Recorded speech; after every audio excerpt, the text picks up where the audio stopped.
The mahogany doors of courtroom 4 amperes closed behind me with a finality that echoed through my bones. 48 years old, 26 of them spent in desert sand and foreign battlefields. And here I was, Lieutenant Colonel Nora Mitchell, walking into what felt like my final mission. The air hung thick with tension and expensive cologne, the kind wealthy families wear to funerals and will readings. My father's estate hearing had been postponed 3 times, each delay orchestrated by my older brother Richard and his army of corporate lawyers. But today was different. Today, the truth would finally surface. I straightened my shoulders, muscle memory from decades of military bearing kicking in automatically. The courtroom buzzed with whispered conversations and rustling papers, a symphony of greed disguised as grief. Richard sat in the front row, his steel gray suit pressed to perfection, confidence radiating from every calculated gesture. At 52, he commanded boardrooms the way I once commanded troops, with ruthless precision and zero tolerance for weakness. His wife Sarah perched beside him, designer handbag clutched like armor, her surgical smile never wavering. Their twin sons, both in their 20s, flanked them like bookends of entitlement. The extended family filled 3 rows behind them, cousins and relatives who hadn't spoken to Dad in years but suddenly appeared when millions were at stake. I took my seat alone in the back, Janet Harris sliding in beside me moments later. My attorney was 40 years of sharp intelligence wrapped in a navy blazer, her briefcase thick with documents that could change everything. We'd worked together for months, building our case piece by careful piece. Janet leaned close, her voice barely above a whisper. "Remember, Nora, they'll try to provoke you." "Let them try," I murmured back, my eyes never leaving Richard's confident posture. Judge Evelyn Carter entered with the weight of 30 years on the bench, her black robes flowing like storm clouds. The room fell silent as she settled into her chair, weathered hands arranging papers with practiced efficiency. "We're here today regarding the last will and testament of Colonel James Mitchell, retired," she announced, her voice carrying the authority of 1,000 verdicts. The family lawyer, a weasel-faced man named Pemberton, rose with theatrical flourish. "Your Honor, my clients wish to contest the validity of certain provisions in the will." My jaw clenched as he launched into their prepared attack. Richard had spent months planting seeds of doubt about Dad's mental state, claiming dementia, manipulation, undue influence. All lies wrapped in legal language and expensive suits. For 20 minutes, Pemberton painted me as a manipulative daughter who'd preyed on an aging father's confused mind. Each word was a calculated strike designed to destroy my reputation and steal my inheritance. The other family members nodded along like puppets, their faces masks of false concern. Then Richard stood up. The courtroom held its breath as my brother's 6-foot frame unfolded to its full, intimidating height. His voice carried across the silent room with the precision of a corporate executioner. "Your Honor, I must speak the truth about my sister." My heart hammered against my ribcage, but my face remained stone. "Nora Mitchell claims to be a decorated war hero, a lieutenant colonel who served our country with honor." The pause stretched like a wire about to snap. "That's a lie." Gasps rippled through the courtroom like shockwaves. "She's been lying to our family for years about her military service, fabricating stories of combat and decoration." My vision narrowed to a tunnel, the room spinning around his cruel words. "She's a fraud, Your Honor, a pathetic woman who built her entire identity on fictional heroism." The silence that followed was deafening, every eye in the courtroom boring into me like laser sights. 26 years of service, 3 tours in Afghanistan, a Bronze Star, and Purple Heart, all dismissed with one vicious sentence. My hands trembled imperceptibly, the only sign of the emotional earthquake cracking through my composure. Richard's smile was razor-sharp as he continued his character assassination. "How can we trust the word of someone who's lied about the most fundamental aspects of her life?" The family behind him murmured agreement, vultures circling a wounded animal. I felt stripped bare. Every sacrifice I'd made for my country reduced to smoke and mirrors in their greedy narrative. But then I caught Janet's eye. She sat perfectly still, her expression unreadable, one hand resting on her briefcase. A slight nod, almost imperceptible, told me everything I needed to know. The trap was set. Richard was still talking, his voice growing more confident with each passing second. Your Honor, we request that Nora Mitchell's testimony be stricken from the record due to her proven dishonesty. Judge Carter's face was granite as she absorbed the accusation. That's a serious allegation, Mr. Mitchell. One I can prove, Richard said, his voice dripping with satisfaction. The courtroom waited, suspended between truth and lies, justice and corruption. Janet's hand moved to her briefcase, fingers dancing over the latches with surgical precision. She withdrew a single sheet of paper, government letterhead visible even from my position. My heart rate slowed, training taking over as I prepared for the counterattack that would end this war. Janet stood gracefully, her movement cutting through the courtroom's tension like a blade. Your Honor, I believe this document might clarify Mr. Mitchell's confusion. She approached the bench with measured steps, each footfall echoing in the deadly quiet. Judge Carter accepted the paper, her eyes scanning the official seal and signatures. Once. Twice. Her expression shifted from professional neutrality to something far more dangerous. The temperature in the room seemed to drop 10 degrees as understanding dawned across her weathered features. When she looked up, her gaze could have frozen hell itself. Lock the doors! Her voice exploded across the courtroom like a gunshot, reverberating off the walls and straight through every spine in the room. Panic erupted instantly. Richard's confidence shattered like glass, his face draining of color as the bailiff moved toward the exits. Sarah grabbed her husband's arm, her manicured fingers digging into expensive fabric. The extended family erupted in confused whispers and frightened glances. But I didn't move. Didn't flinch. Didn't break. I sat perfectly still, hands folded in my lap, watching the chaos unfold with the calm precision of someone who'd faced enemy fire and lived to tell about it. This was war. And I'd been preparing for this battle longer than any of them realized. As the bailiff secured the courtroom doors, my mind drifted back 30 years to another locked room. Our childhood home in suburban Connecticut, where being the only daughter meant being permanently second class. I was 8 years old, sitting at the kitchen table with scraped knees from climbing the oak tree in our backyard. Richard, 12 and already wielding cruelty like a scalpel, pointed at my bandaged legs and laughed.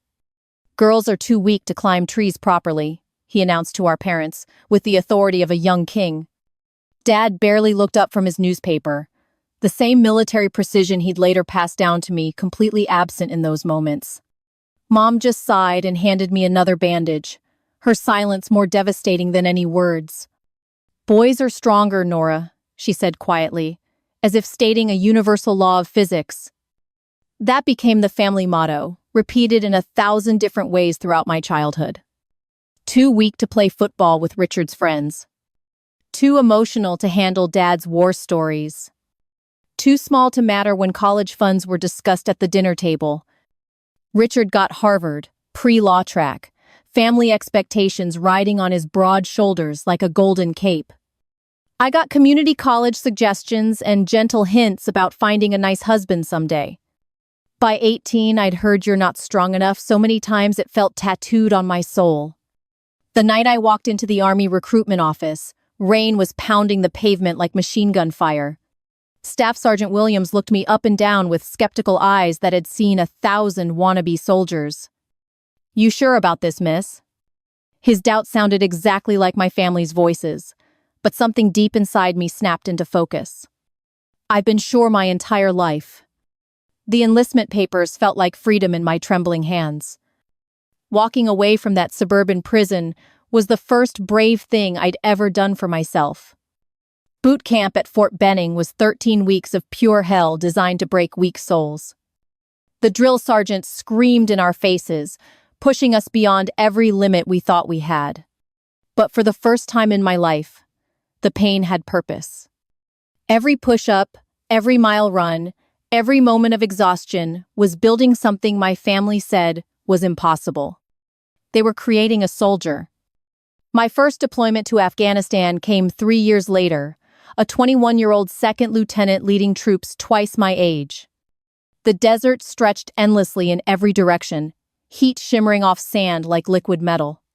Our convoy hit an IED outside Kandahar on a Tuesday morning that felt like any other. The explosion lifted our Humvee 3 feet off the ground before slamming it down like God's fist. Sergeant Martinez died instantly, his young face peaceful in a way that haunted my dreams for years. I carried his body 2 miles through enemy territory with shrapnel in my left shoulder. That night, writing condolence letters with bandaged hands, I finally understood what strength really meant. It wasn't about being physically stronger than Richard or proving anything to our parents. True strength was carrying the weight of other people's lives and never letting them fall. Over 15 years and 3 deployments, I collected invisible scars like badges of honor. The faces of soldiers I couldn't save, frozen in moments of terror and courage. The sound of mortars whistling overhead during endless desert nights. The weight of command decisions that meant life or death for the people under my protection. But somehow, those scars felt lighter than the wounds my family had carved into my childhood. The first time I came home on leave, I made the mistake of sharing war stories at Sunday dinner. The table was set with Mom's best china, the same pattern she'd used for Richard's Harvard graduation celebration. I tried to explain what it meant to lead soldiers through combat, the brotherhood forged in impossible circumstances. The room fell silent as I described, holding Martinez while he died. My voice steady but my hands trembling. Richard checked his phone 3 times during my story, his boredom obvious as cancer. When I finished, the silence stretched like a wound that wouldn't heal. Then Richard smiled his corporate smile and launched into a detailed description of his new BMW. Leather seats, premium sound system, 0 to 60 in under 6 seconds. He bragged with genuine enthusiasm. Our parents leaned forward, suddenly animated, asking questions about horsepower and financing options. I sat there in my dress uniform, Bronze Star ribbon barely visible on my chest, completely invisible once again. That's when I understood the fundamental truth that would define the next decade of my life. Nothing I could ever do would be enough in their eyes. I could save 100 lives, earn a dozen medals, rise through the ranks to lieutenant colonel. None of it would matter because I wasn't Richard, wasn't the son they'd always wanted. The dark humor of it became my survival mechanism during those family gatherings. Christmas dinners where Richard's stock portfolios got more attention than my Purple Heart. Birthday parties where his latest business deals overshadowed my promotion to major. I learned to smile and nod while they celebrated his imaginary victories and ignored my real ones. But the army saw me differently. My soldiers followed me through hell because they trusted my judgment, my courage, my commitment to bringing them home. Generals recommended me for promotion because they recognized leadership when they saw it. Foreign allies requested me by name because my reputation preceded me into every mission. For 26 years, I built a life based on merit, honor, and genuine accomplishment. While Richard climbed corporate ladders through family connections and inherited privilege, I earned every stripe and star through blood and sacrifice. The irony wasn't lost on me that the family who called me weak had raised a son who'd never faced real adversity. Richard had never carried a dying friend, never made decisions under enemy fire, never sacrificed anything meaningful for anyone else. Yet here we were in this courtroom, with him questioning my honor while his own character remained unexamined. But those invisible scars had taught me something my family never understood. True strength isn't about being loud or demanding attention. It's about knowing your worth, even when the world refuses to see it. It's about standing steady while storms rage around you. And right now, watching panic spread across Richard's face as the judge held that document, I finally felt the quiet satisfaction of a battle won. The war was far from over, but for the first time in 30 years, I held the high ground. The chaos following Judge Carter's explosive command settled into deadly silence as the bailiff secured the exits. My memories of childhood wounds and battlefield scars faded as the present moment sharpened into crystal focus. This was it. The moment everything I'd endured for 30 years would finally be worth something. Judge Carter adjusted her reading glasses with the precision of a surgeon preparing for a delicate operation. We'll now proceed with the formal reading of Colonel James Mitchell's last will and testament. Her voice carried the weight of absolute authority, each word dropping into the courtroom like stones into still water. The family lawyer, Pemberton, cleared his throat nervously, his earlier confidence evaporating like morning dew. He opened the leather portfolio containing Dad's final wishes with hands that trembled almost imperceptibly. The estate of Colonel James Mitchell consists of the following assets, Pemberton began, his voice steady despite the tension. The family home in Greenwich, Connecticut, valued at $4.7 million. Murmurs rippled through the assembled relatives like wind through tall grass. Mitchell Industries stock holdings, currently valued at $18.2 million.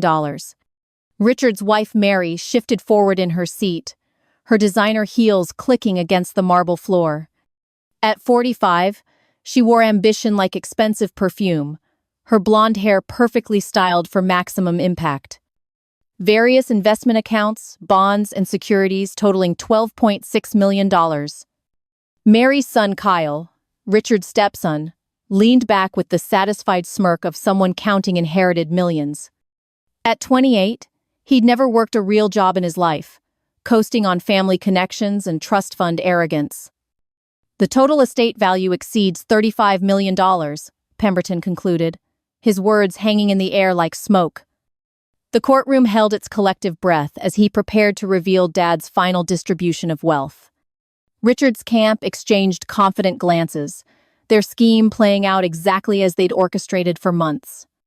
They'd spent countless hours poisoning Dad's final days with lies about my supposed exploitation of his declining health. Mary had played the concerned daughter-in-law perfectly, visiting daily with homemade soup and manufactured tears. Kyle had positioned himself as the devoted grandson, ready to carry on the family business legacy.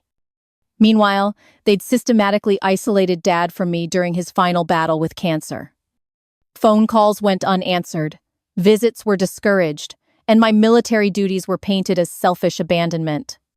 However, Pemberton continued, his voice dropping to a theatrical whisper, there are serious concerns about the validity of certain beneficiaries.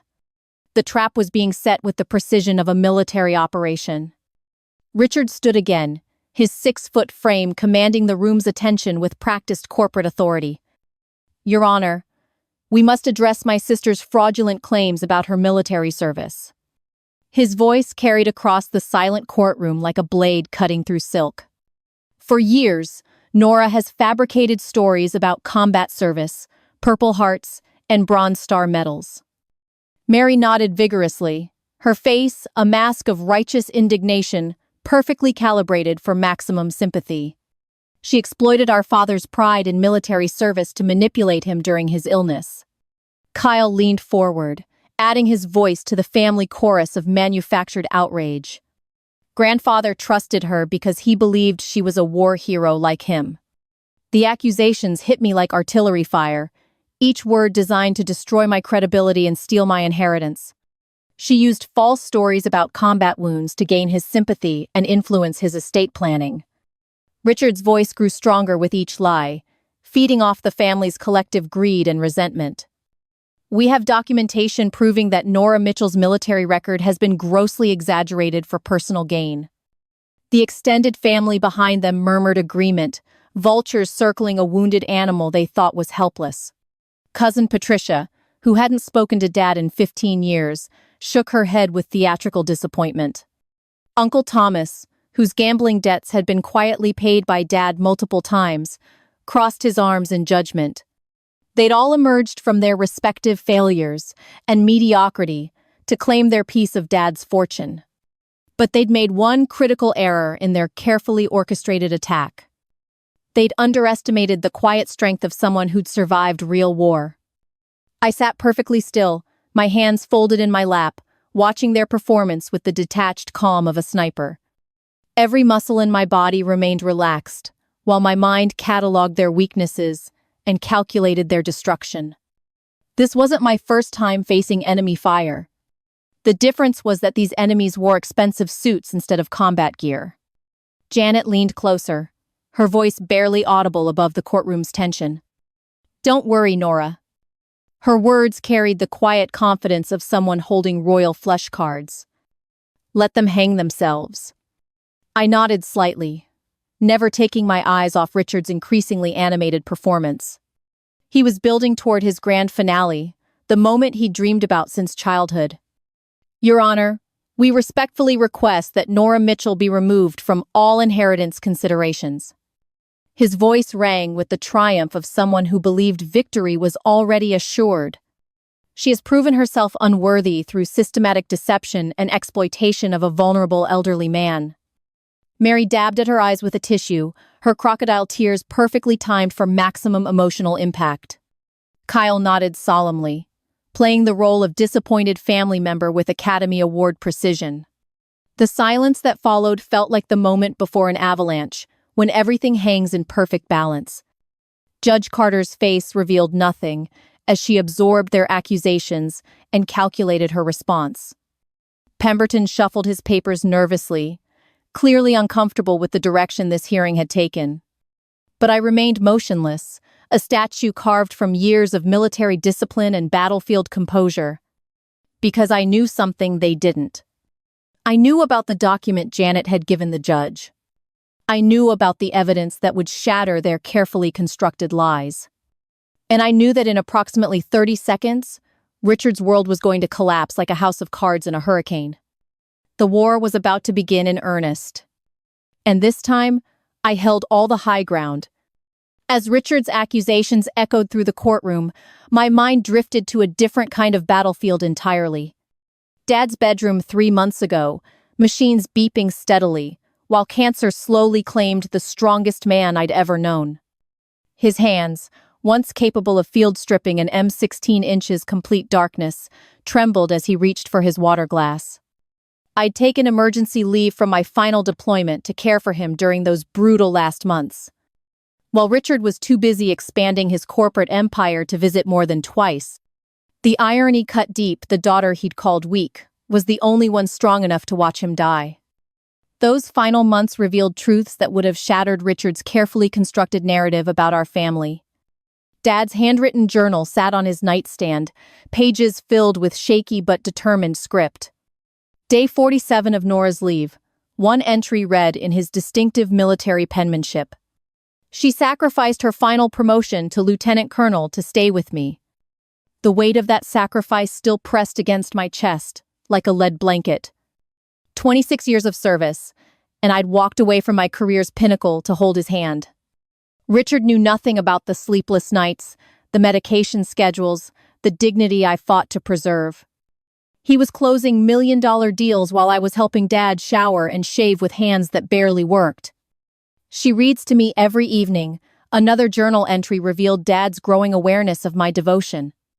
War and Peace, the same book her mother read to her as a child. Those sessions became sacred rituals, his voice growing weaker while mine grew stronger. Each chapter we shared built a bridge across decades of misunderstanding and military distance. For the first time in our lives, we talked about more than duty and honor. We discussed regrets, dreams, and the invisible scars that soldiers carry long after war's end. Richard called today. One particularly painful entry began with Dad's increasingly shaky handwriting. Said he was too busy with board meetings to visit this week. The disappointment in those words was sharper than any battlefield wound I'd ever received. Nora cleaned my medals today, polished them until they shone like new. His Bronze Star from Vietnam, his Purple Heart from Saigon, and a dozen commendation ribbons. We'd spent an entire afternoon organizing his military memorabilia, sharing stories about service and sacrifice. She understands what these mean. He'd written with obvious pride and gratitude. 3 weeks before his death, Janet made a discovery that changed everything we thought we knew. She'd been reviewing Dad's financial records for estate planning when inconsistencies began emerging like red flags. "Nora, we need to talk," she'd said over coffee in Dad's kitchen. Her briefcase contained bank statements that told a story of systematic theft spanning 18 months. Richard had been appointed as Dad's financial power of attorney during his illness, a position of trust that he'd exploited with the precision of a trained embezzler. "Look at these withdrawals," Janet pointed to highlighted entries with growing anger. $50,000 labeled as medical equipment that was never purchased. $30,000 for private nursing care that Dad never received. $25,000 for prescription medications that insurance had already covered. The pattern emerged like a constellation of greed across months of financial statements. Richard had been systematically draining Dad's accounts while I provided the actual care for free. He's stolen over $200,000, Janet calculated with prosecutorial precision. The money meant nothing compared to the betrayal it represented. While I was sacrificing my career and sleeping on hospital chairs, Richard was profiting from Dad's suffering. "There's more," Janet continued, her voice tight with controlled fury. She discovered forged receipts, fake invoices, and a web of financial lies that painted Richard as the devoted son. Meanwhile, my unpaid caregiving was invisible in the official records he'd carefully manipulated. But the most damning evidence was still hidden in Dad's bedroom safe. 2 weeks after his funeral, I finally worked up the courage to open it. The combination was my military service number, a detail that spoke volumes about his true priorities. Inside, beneath insurance papers and property deeds, lay a sealed manila envelope. My name was written across the front in Dad's unmistakable handwriting. For Lieutenant Colonel Nora Mitchell, it read in his formal military style, "To be opened only in the presence of legal counsel." The envelope felt heavier than it should have, weighted with secrets and final truths. Janet arrived 30 minutes later, her presence providing the legal witness Dad had requested. With trembling fingers, I broke the wax seal that had preserved his final words. The letter inside was dated 1 week before his death, written during a lucid moment between morphine doses. "My dearest Nora," it began, his handwriting shaky but determined.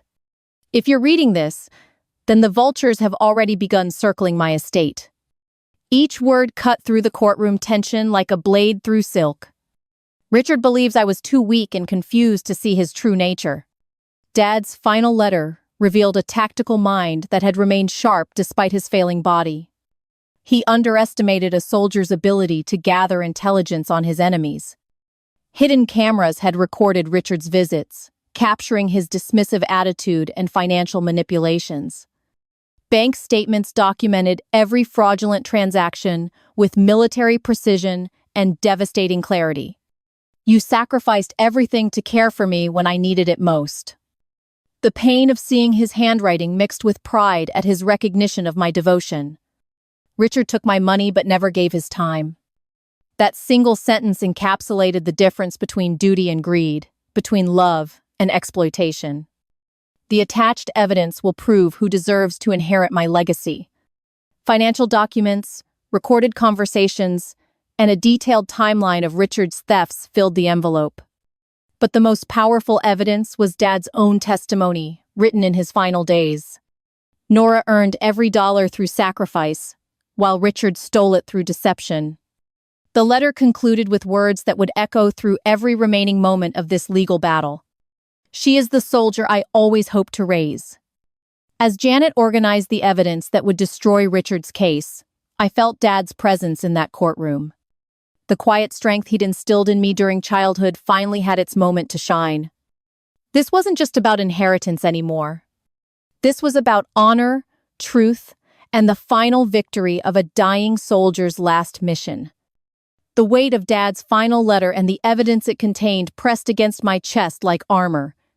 His words echoed in my mind as Richard prepared to deliver what he believed would be the killing blow. The courtroom had transformed into a different kind of battlefield, one where truth and lies clashed like armies. Richard's confidence radiated through the room as he stood to address Judge Carter with theatrical authority. Your Honor, my sister's entire identity is built on fabricated military heroism and manipulative lies. His voice carried the polished cruelty of someone who'd perfected corporate character assassination.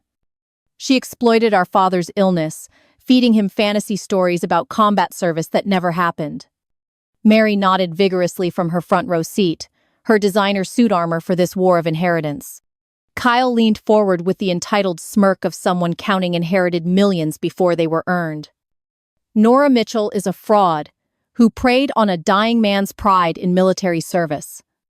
Each word was a calculated strike designed to destroy my reputation and steal my birthright. Richard's lawyer, the weasel-faced Pemberton, shuffled his papers with growing confidence. We have testimony from family members who witnessed her manipulative behavior during Colonel Mitchell's final months.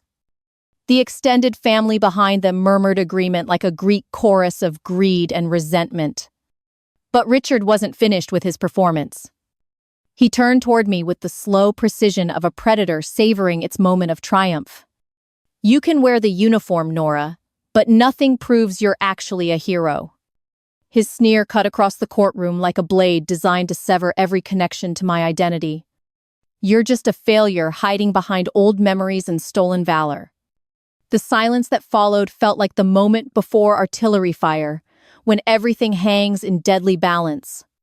Every eye in the courtroom fixed on me, waiting for collapse, defeat, or surrender.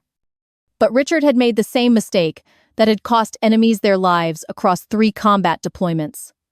He'd underestimated the quiet strength of someone who'd been forged in actual fire. I rose from my seat with the fluid precision of 26 years of military bearing. My voice, when it came, carried the authority of someone who'd led soldiers through hell and brought them home. Operation Enduring Freedom, Afghanistan, 2007 to 2009, I began, each word dropping into the silence like artillery rounds. 3rd Infantry Division, Charlie Company, where I served as platoon leader during the Battle of Wannet. Richard's confidence flickered as my voice cut through the courtroom with battlefield precision. August 14th, 2008, when Sergeant First Class Jonathan Martinez died in my arms after an IED explosion. The room held its breath as I recited the sacred names of soldiers who'd never made it home. Corporal David Chen, killed by sniper fire while defending Firebase Restrepo on September 23, 2008. My voice never wavered. Each fallen comrade's name a bullet fired directly into Richard's crumbling facade. Staff Sergeant Maria Rodriguez, who died saving 3 wounded soldiers during a Taliban ambush in Helmand Province. I reached into my briefcase and withdrew a leather portfolio that had traveled with me through 3 war zones. These are my official military records, verified by the Department of Defense and signed by my commanding officers. The first document hit Pemberton's table like a grenade, exploding his carefully constructed lies. Bronze Star Medal with V device for valor in combat, awarded for actions during the Battle of Wannet. Richard's face had drained of color as official seals and signatures demolished his narrative. Purple Heart for wounds received in action, shrapnel from an improvised explosive device near Kandahar. Each medal citation was read aloud with the precision of someone reciting a battlefield prayer. Combat Infantry Badge, Iraq Campaign Medal, Afghanistan Campaign Medal, and Global War on Terrorism Service Medal. The courtroom erupted as 26 years of genuine service obliterated Richard's lies in real time. Mary's composure cracked like ice under pressure, her confident mask slipping with each official document. Kyle's entitled smirk disappeared completely as inheritance millions evaporated before his calculating eyes. But I wasn't finished with my counterattack. Army Commendation Medal for meritorious service as Executive Officer of the 1st Battalion, 3rd Infantry Regiment. My voice rose above the courtroom chaos like artillery fire silencing enemy positions. Meritorious Service Medal for exceptional performance as Operations Officer during Operation Iraqi Freedom. Richard stumbled backward as if physically struck by the weight of documented truth. And finally, the Legion of Merit for exceptionally meritorious conduct in the performance of outstanding services as battalion commander. The silence that followed was deafening, every lie Richard had told crumbling like a house of cards. But Janet wasn't finished delivering our knockout punch. She rose with the lethal grace of a prosecutor who just watched her opponent destroy himself. "Your Honor, while Mr. Mitchell questions his sister's honor, perhaps we should examine his own conduct." Her briefcase opened to reveal the financial evidence that would end this war permanently. These are bank statements from Colonel Mitchell's accounts during his final illness. The first document landed on the judge's bench like a bomb with a lit fuse. $50,000 withdrawn for medical equipment that was never purchased. Judge Carter's face darkened as she absorbed the implications of systematic theft. $30,000 for private nursing care that Lieutenant Colonel Mitchell provided for free. Mary's designer composure shattered completely as the scope of Richard's fraud became undeniable. $25,000 for prescription medications that insurance had already covered. Kyle's entitled expression transformed into naked panic as inheritance dreams turned to criminal nightmares. Over $200,000 in fraudulent withdrawals while Lieutenant Colonel Mitchell sacrificed her military career to provide actual care. The courtroom erupted into chaos as the true scope of Richard's betrayal became clear. Forged receipts, fake invoices, and systematic embezzlement from a dying father's accounts. Richard collapsed into his chair like a man who just watched his empire burn to ash. While his sister was sleeping on hospital chairs, Mr. Mitchell was profiting from his father's suffering. The battle was over. Truth had defeated lies, honor had conquered greed, and justice was about to be served. But Judge Carter wasn't finished delivering the verdict that would reshape the Mitchell family forever. The weight of documented truth hung in the courtroom air like smoke from a battlefield aftermath. Richard sat in stunned silence, his corporate confidence shattered into 1,000 irreparable pieces. 26 years of my genuine military service had demolished his carefully constructed lies in less than 10 minutes. The forged bank statements, fraudulent withdrawals, and systematic theft lay exposed, like open wounds bleeding across the judge's bench.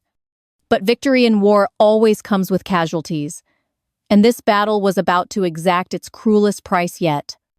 Richard's face cycled through emotions like a broken machine, searching for the right response to complete devastation.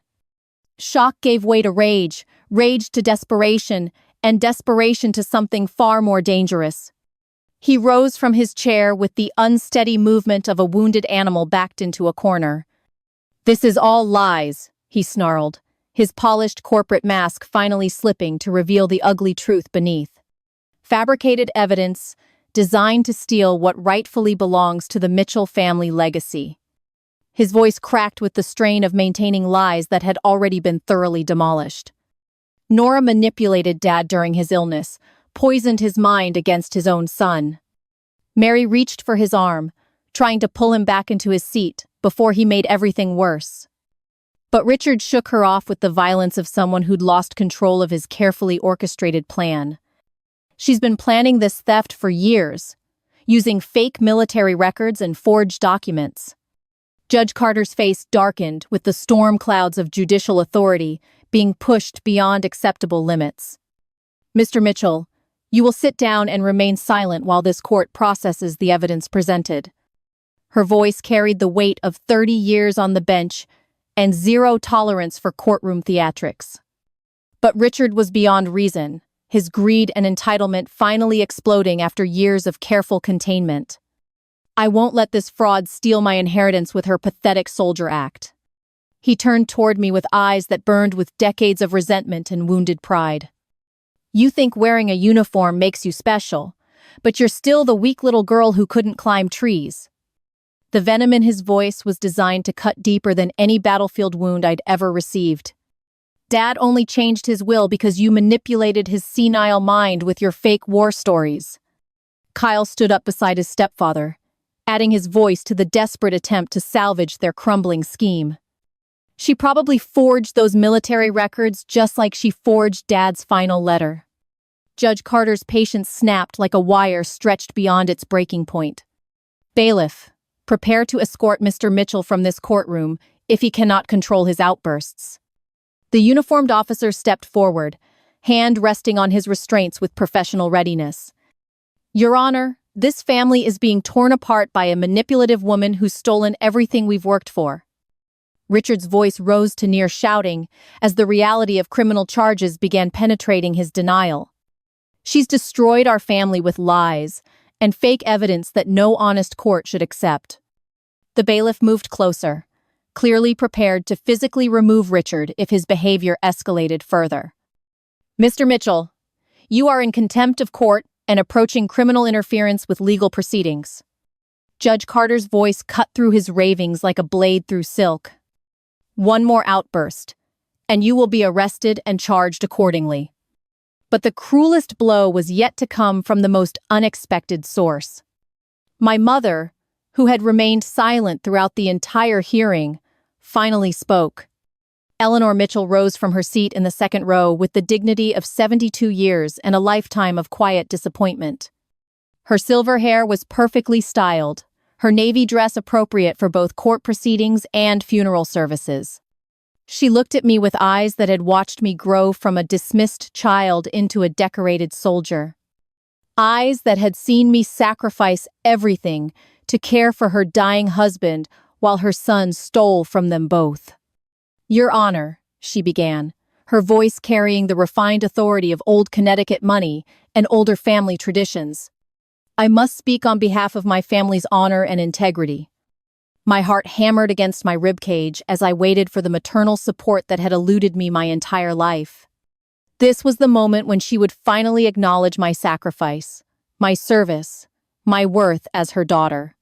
While the evidence against Richard is troubling, I cannot abandon my son in his time of need.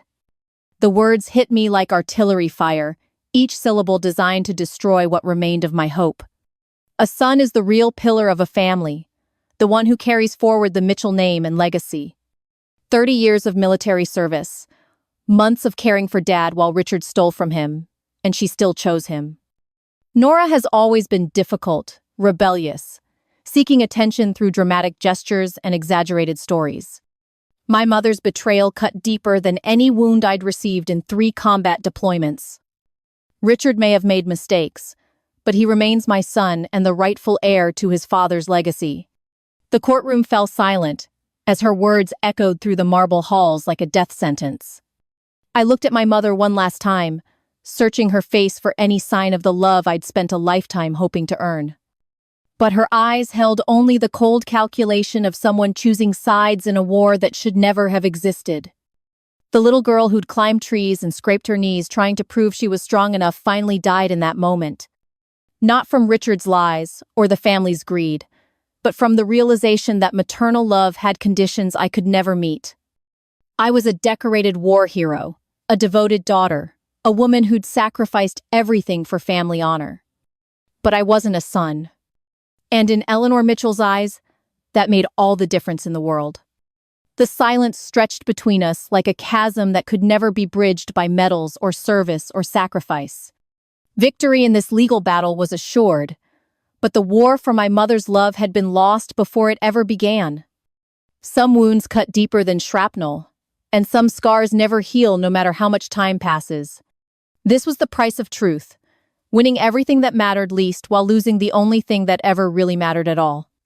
Judge Evelyn Carter's weathered hands organized the evidence before her with the precision of someone delivering final judgment.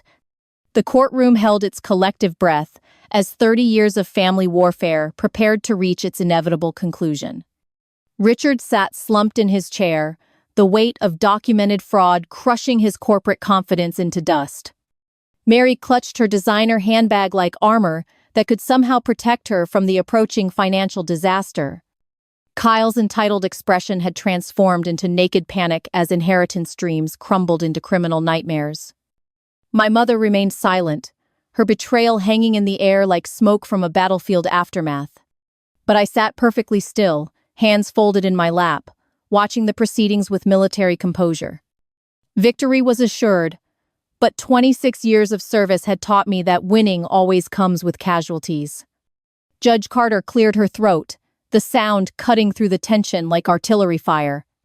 After reviewing all evidence presented today, this court has reached several unavoidable conclusions. Her voice carried the authority of 3 decades on the bench and zero tolerance for fraud. The allegations against Lieutenant Colonel Nora Mitchell regarding falsified military records are completely without merit. The first blow landed like a precision strike against Richard's crumbling defense. Her service record is not only authentic but represents exceptional dedication to duty and country.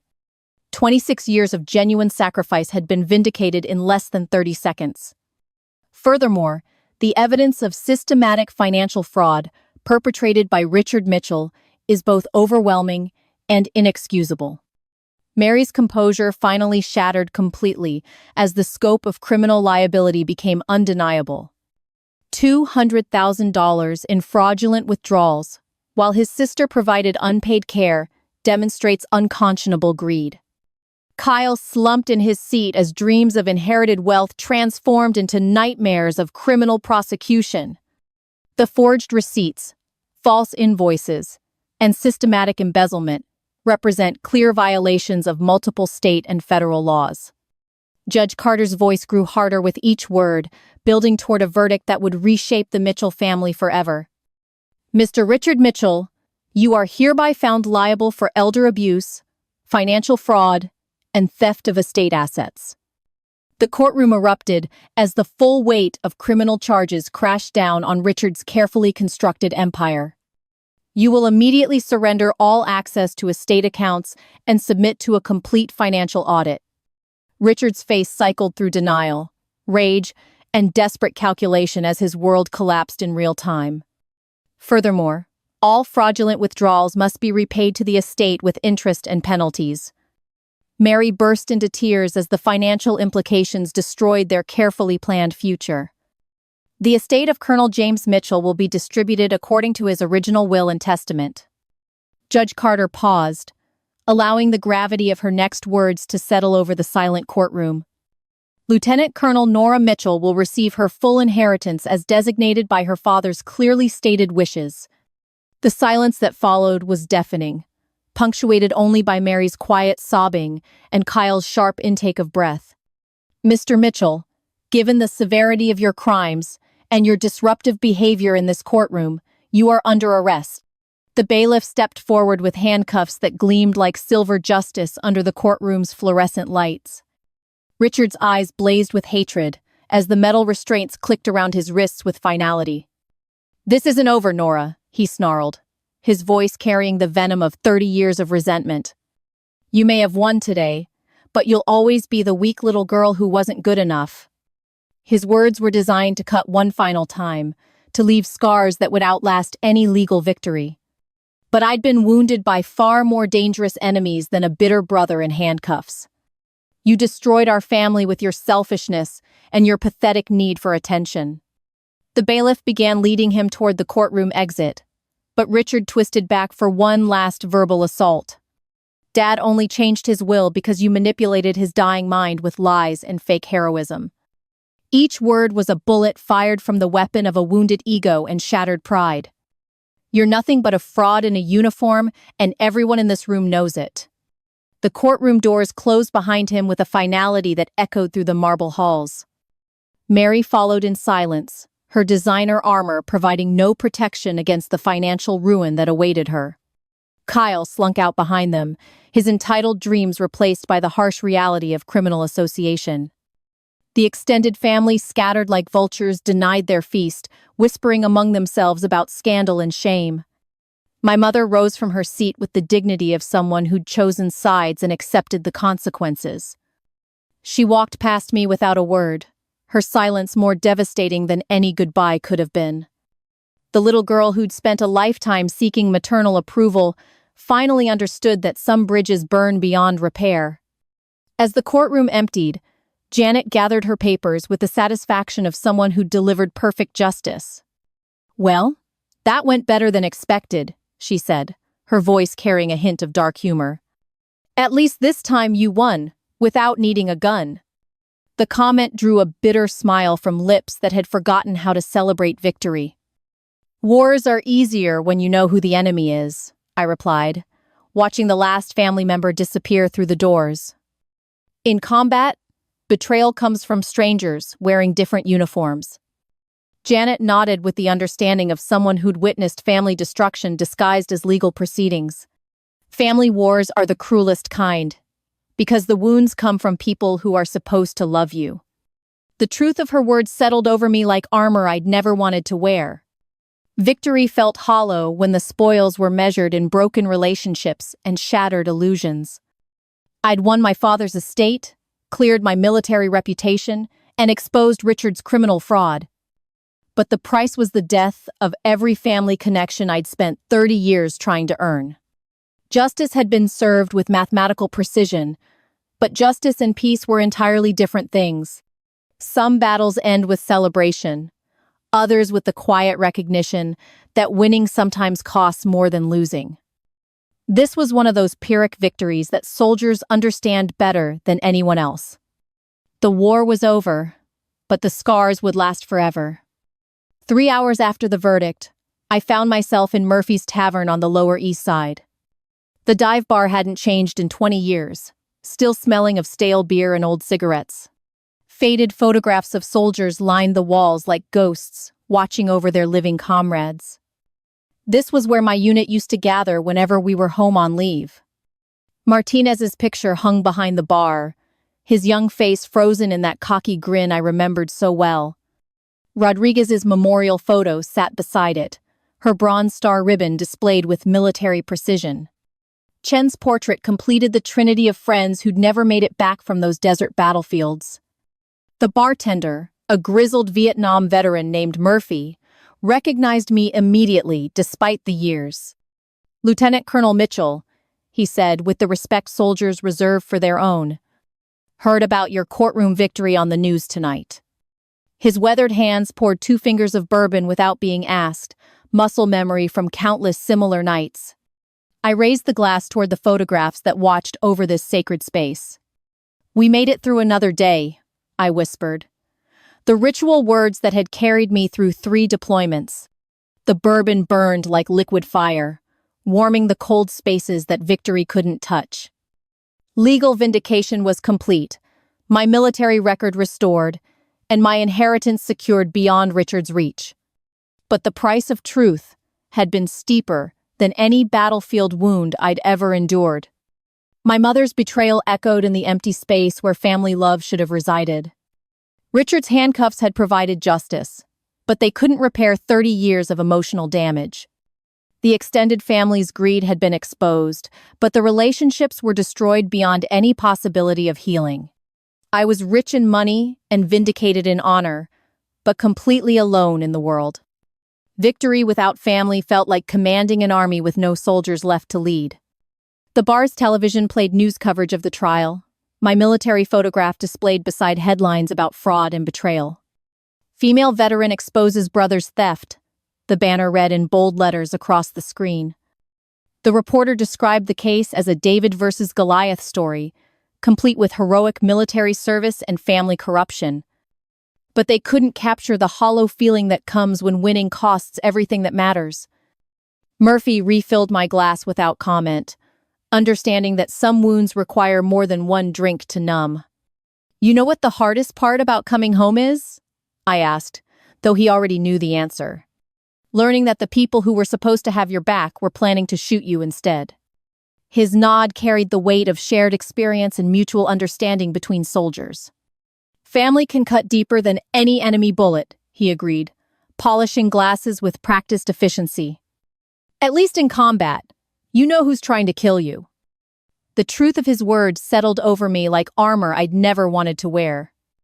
But sitting in that bar surrounded by fallen comrades' photographs, a different kind of strength began emerging. These soldiers had died believing their sacrifice meant something greater than personal gain. Martinez had saved 3 wounded soldiers before that IED explosion ended his young life. Rodriguez had thrown herself on a grenade to protect her squad from Taliban assault. Chen had held his position during a firefight until every civilian could escape to safety. Their legacy wasn't measured in bank accounts or family approval, but in lives saved and honor preserved. Maybe my victory wasn't hollow after all, but simply different from what I'd expected. I pulled out my phone and scrolled through emails that had accumulated during the trial. Buried among congratulations and interview requests was a message that caught my attention immediately. Women Veterans Advocacy Program seeking experienced leaders for new initiative. The subject line read, "With promise." The organization was launching a legal aid program for female veterans facing discrimination and family conflicts. They needed someone with both military experience and courtroom victory to guide other women through similar battles. "Help us give voice to the voiceless," the email continued, with words that resonated like artillery fire. "Your story could inspire thousands of women who've been silenced by family betrayal and institutional bias." For the first time since leaving the courthouse, I felt something resembling purpose stirring in my chest. This wasn't about inheritance or family approval anymore, but about using my hard-won victory to help others. The little girl who'd been told she was too weak to climb trees had become the woman strong enough to climb mountains. Maybe that strength was meant for something bigger than personal vindication. I typed my response with fingers that had once held dying soldiers and signed legal documents with equal precision. "I'm interested in discussing how my experience can serve your mission." The reply came back within minutes, as if they'd been waiting for exactly this moment. "Can you meet tomorrow morning to discuss leading our new female veteran legal defense initiative?" Tomorrow morning felt like the beginning of something that mattered more than money or family recognition. I finished my bourbon and left Murphy's Tavern with steps that carried 26 years of military bearing. The New York streets pulsed with neon light and late-night energy, reflecting off windows like tracers in the darkness. My reflection in those windows showed a woman who'd survived combat, family betrayal, and the hollow victory of legal justice. But more importantly, it showed a soldier who'd found a new mission worth fighting for. The inheritance would provide resources, but the real wealth was in the strength earned through surviving impossible battles. Richard could rot in prison, Mary could face bankruptcy, and Kyle could learn what real work actually meant. My mother's betrayal had taught me that blood relationships don't guarantee loyalty or love. But my fallen comrades' photographs had reminded me that chosen family often matters more than biological connections. Truth had been restored, justice had been served, and now it was time to help other women win their own wars. Revenge doesn't always bring peace, but it can restore the truth. And for a soldier, truth is the strongest weapon of all,